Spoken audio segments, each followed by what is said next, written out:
The message wasn't meant for me. That was the first thing I realized. The second thing was that it was about my wife's wedding, not ours. The phone buzzed quietly on the kitchen counter while I poured coffee. She had left it there by accident. A rare mistake for someone so careful. The screen lit up. A message preview. Dr. Adrian. Only 3 months left. Once everything is settled, we'll finally be free. Free. I stared at the word. My wife, Clara, walked back into the room with that soft smile. She had perfected over 12 years of marriage. The smile that used to mean home. Now it looked rehearsed. Coffee smells good, she said. Her voice was light, effortless. My chest tightened. I slid the phone across the counter. Her eyes flicked to the screen. Just for half a second, but I saw it. The panic, small, controlled, but there. Then it disappeared. She picked up the phone and locked the screen. Hospital stuff, she said casually.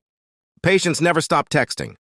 I nodded slowly, sipped my coffee, burned my tongue and didn't react, because in that moment something strange happened inside me. I didn't feel anger. Not yet. Just a cold curiosity. 3 months, free, and a doctor named Adrian. I smiled back at my wife and decided not to ask a single question. Not yet. Suspicion grows quietly. Like mold behind a wall. You don't see it at first. You smell it. Clara began leaving earlier in the mornings, working late shifts, more conferences, more overnight seminars. Her explanations were flawless, too flawless. One night, she stepped onto the balcony to take a call.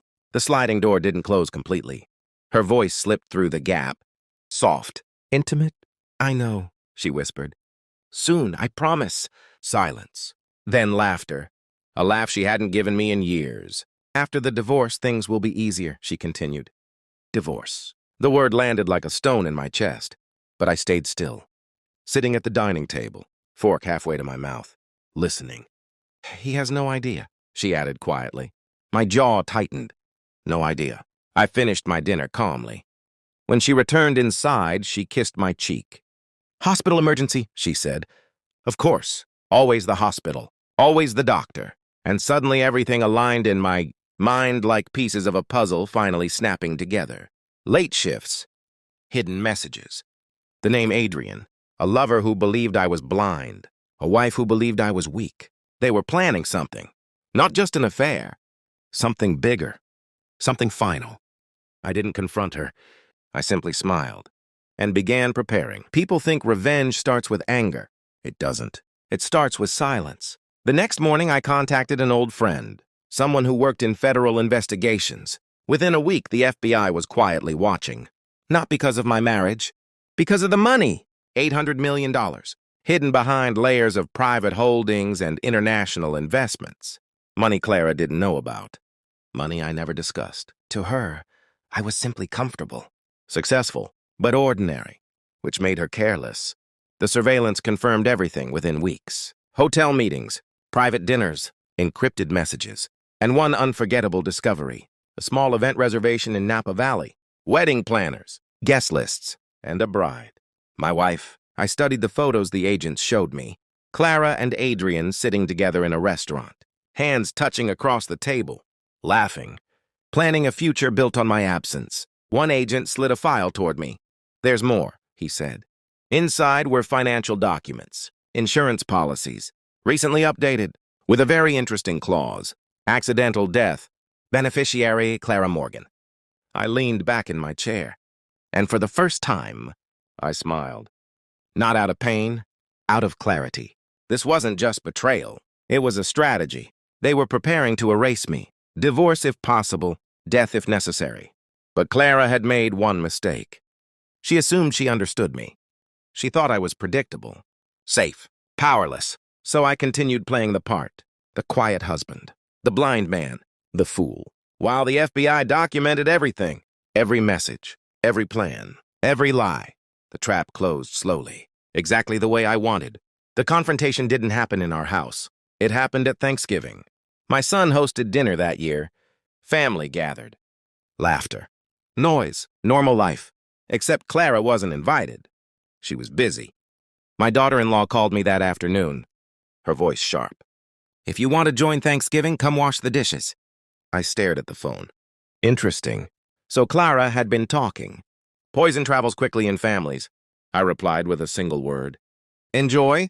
Then I sent something else. A photograph. My villa in Switzerland. Snow-covered mountains. Glass walls overlooking a private lake. The home purchased quietly 2 months earlier, with the money no one knew existed. Within minutes, my phone began ringing. Clara. Again, and again, and again. 71 calls. Messages flooded in. Clara. Where are you? What is that house? We need to talk. I ignored everyone, because at that exact moment, the FBI delivered a file to Adrian's hospital board. Insurance fraud, financial conspiracy, recorded evidence, and photographs. Lots of photographs. The wedding planners, the secret meetings, the conversations about my convenient accident. Truth spreads fast when professionals handle it.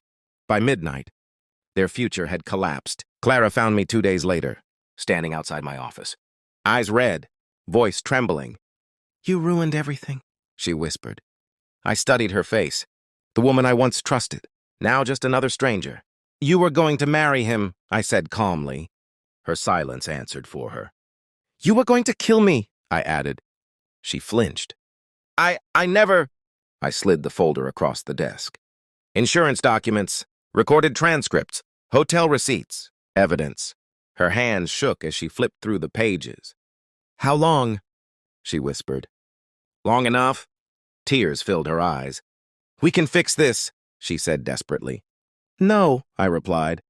We can't. Because the real damage wasn't the affair. It was the calculation, the planning, the belief that my life was disposable.